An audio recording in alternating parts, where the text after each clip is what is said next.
Olá, pessoal! Então, o vídeo de hoje é um pouco diferente, eu sei que eu digo isso sempre.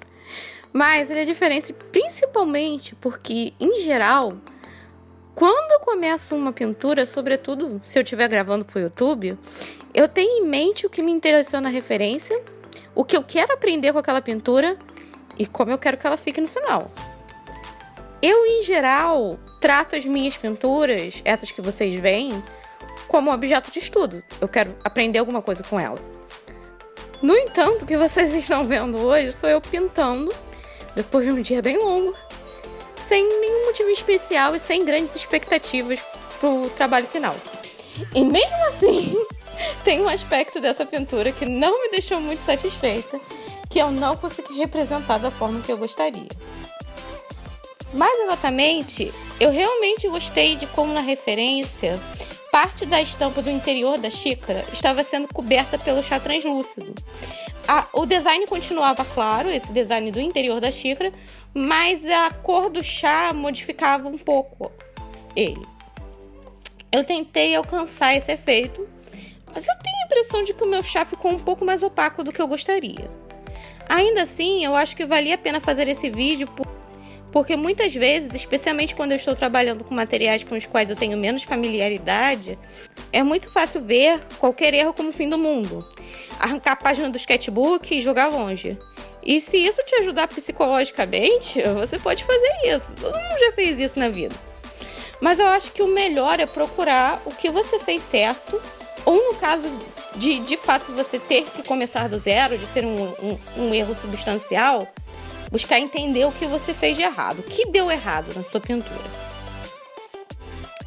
Se o seu desenho está na maior parte ok, mas você teve aquele erro ou aquela parte que simplesmente se negou a sair como você imaginou, da forma que você queria, é importante você se perguntar o que ficou bom, quais pedaços foram interessantes. Por exemplo, em vez de usar o pincel mais fino para fazer as linhas no design da estampa, eu me forcei a usar o meu pincel com reservatório de água, que eu normalmente uso para as minhas pinturas, para fazer essas linhas.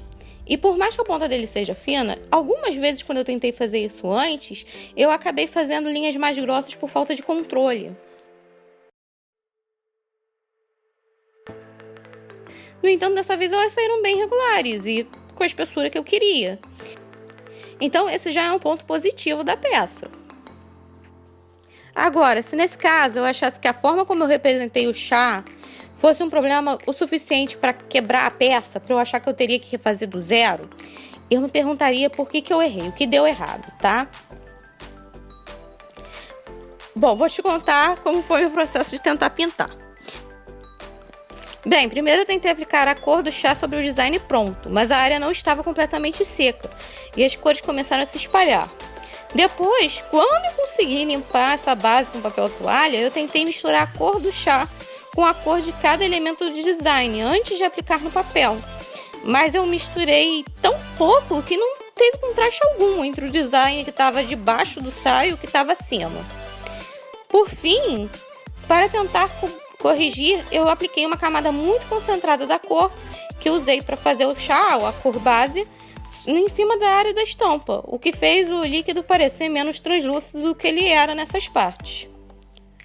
Basicamente, se eu tivesse misturado mais dessa cor de base nas cores que eu usei para fazer a estampa de dentro da xícara, a que estava dentro do chá, ou mesmo se eu tivesse aplicado uma camada menos concentrada dessa cor sobre o design antes de adicionar nele as cores mais concentradas, que são as que correm mais risco de serem reativadas por uma nova camada, eu provavelmente teria chegado mais perto de alcançar o resultado que eu queria, o resultado que eu tinha em mente.